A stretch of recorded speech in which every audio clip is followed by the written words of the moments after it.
موت كأس كل نفس شارب قبر بيت كل نفس داخل ألا يا ساكن القصر المعلى ستدفن عن قريب في التراب له ملكي ينادي كل يوم لدول الموت وبنول الخراب قليل عمرنا في دار دنيا ومرجعنا إلى بيت التراب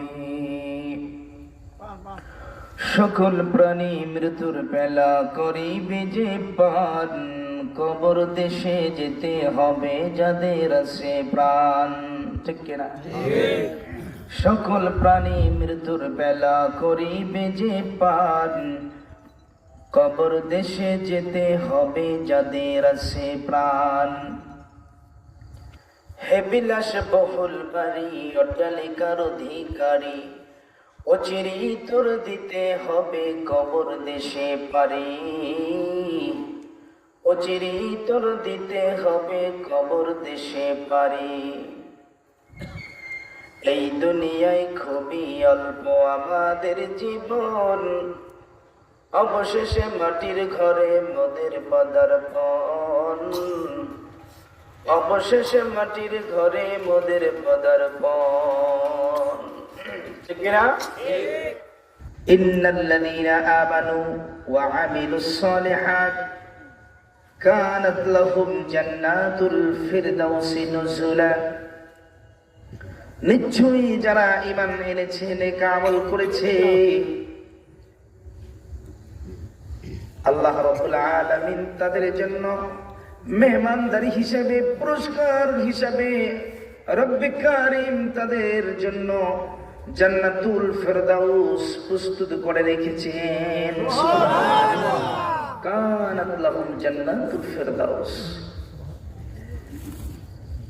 আরেক জায়গায় আল্লাহ বলছেন যারা ঈমান এনেছে এবং নেক আমল করেছে তাদেরকে এমন সুন্দর জান্নাত দিব যেই জান্নাতের নিচ দিয়ে নহর সজ্জিত শরবের নহর মধুর নহর পানির নহর দুধের নহর এমন নহরে সজ্জিত জান্নাত ও বান্দা আমি তোমার জন্য প্রস্তুত করে রেখেছি সুবহানাল্লাহ কি কাজ করলে ঈমান ঠিক থাকতে হবে নেক আমল করতে হবে নেক আমল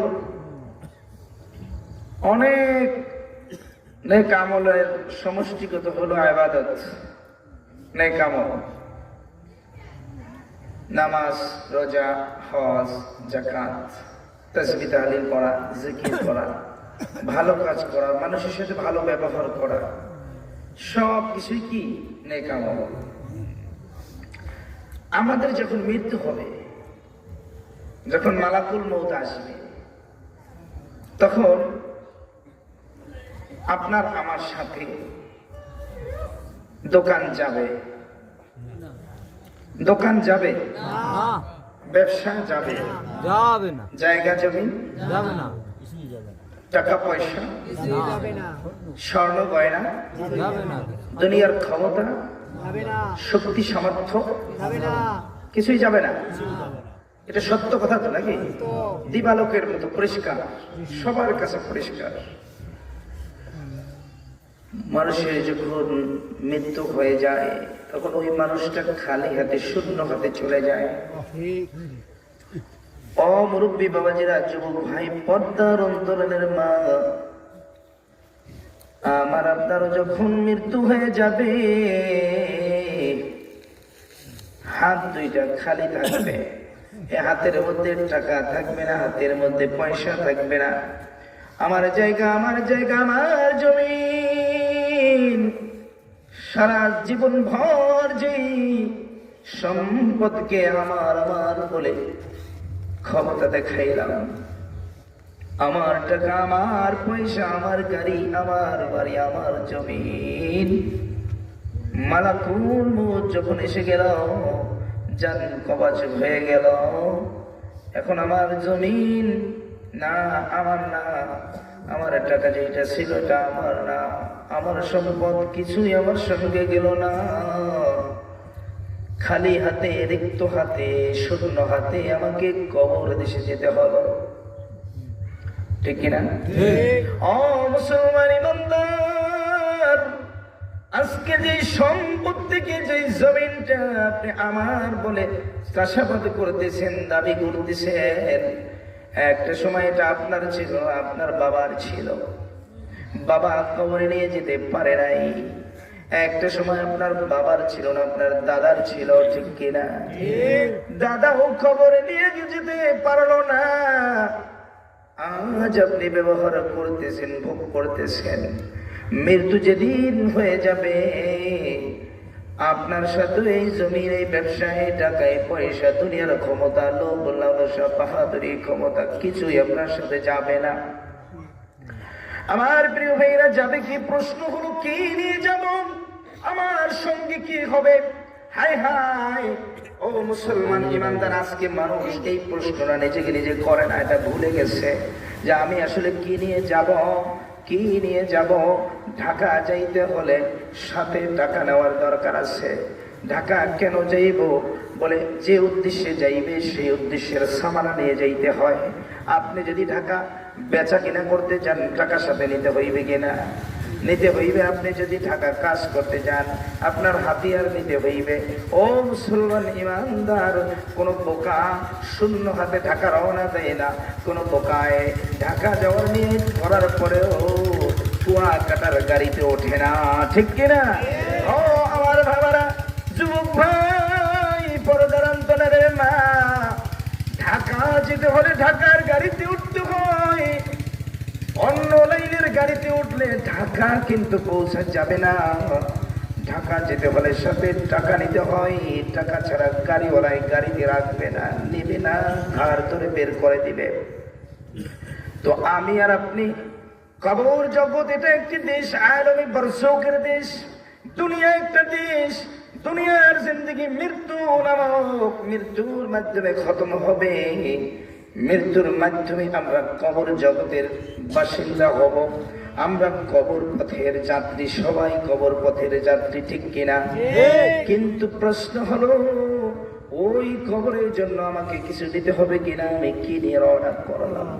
আমি কি সামানা নিলাম? আমি কি করলাম?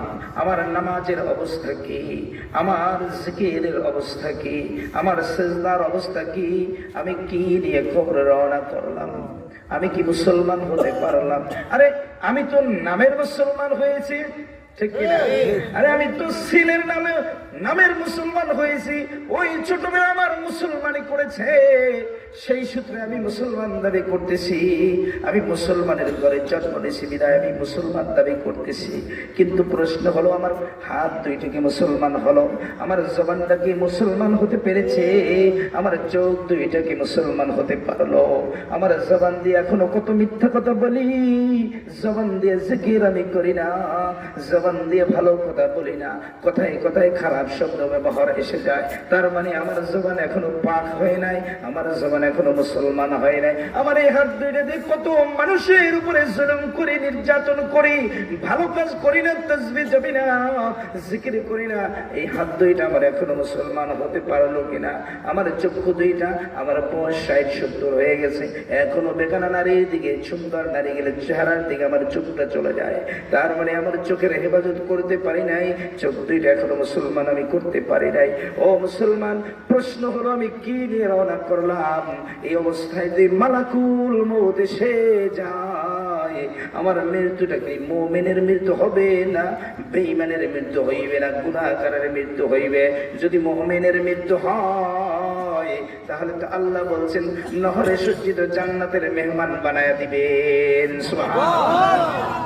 আর যদি খোদা না করুন খোদা না করুন আমার মৃত্যুটা যদি বেঈমানের মৃত্যু হয়ে যায়, আমার মৃত্যুটা যদি গুনাহ অবস্থায় হয়ে যায়, আমার মৃত্যুটা যদি অপবিত্র অবস্থায় হয়ে যায়, আমার মৃত্যুটা যদি বেনামাজির হালতে হয়ে যায়, আমার মৃত্যুটা যদি বেরোজগার অবস্থায় হয়ে যায়, আমার মৃত্যুটা যদি গুনার হালতে হয়ে যায়, তাহলে আমার ঠিকানা হবে জাহান্নাম। বলেন নাউজুবিল্লাহ। ও মুরব্বী বাবা, যুবক ভাই, পর্দার অন্তরের মা, এই জন্য নিজের অন্তরকে নিজে প্রশ্ন করেন, শাহাদত আঙ্গুল দিয়ে ধরে ধরে জিজ্ঞেস করেন, রে মন, কি নিয়ে মাওলার কবরে রওনা করলি? কি নিয়ে কবরের যাসিন্দা হইতেছ? কি বলেন? ইন্নাল্লাযীনা আমানু, আল্লাহ বলছেন ঈমানের কথা। আমার ঈমানের হালত কি? আমার ঈমানের অবস্থা কি? আল্লাহ বলছেন ওয়া আমিলুস সালিহাত, নেক আমল করতে আমার আমলের হালত কি? জুমার দিন যেই মুসল্লি হয়, ফজরের নামাজে কি সেই মুসল্লি হয়? হয় হয় হয়। তার মানে কি আল্লাহর কোনো এমন বিধান নাই যে সাপ্তাহিক মুসল্লি আছে নাকি? সাপ্তাহিক মুসল্লি দুনিয়া আছে, কিন্তু খোদার বিধানে সাপ্তাহিক মুসল্লির কোনো গ্রহণযোগ্যতা নাই। মুসল্লি তো সে যে ফজরও আছে, জোহরও আছে, আসরও আছে, মাগরিবও আছে, এশাও আছে, আবার জুমার দিনও আছে, ঠিক কিনা?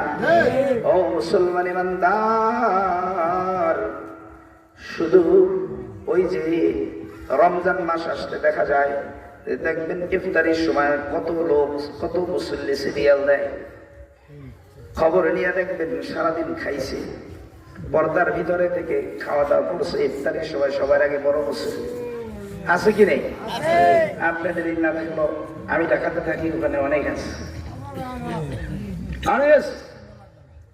দাড়ি ছাটা, গোপে আটা, গাজায় মারে দম, নামাজ নাই, রোজা নাই, ইফতার খাওয়ার জম, ঠিক কিনা?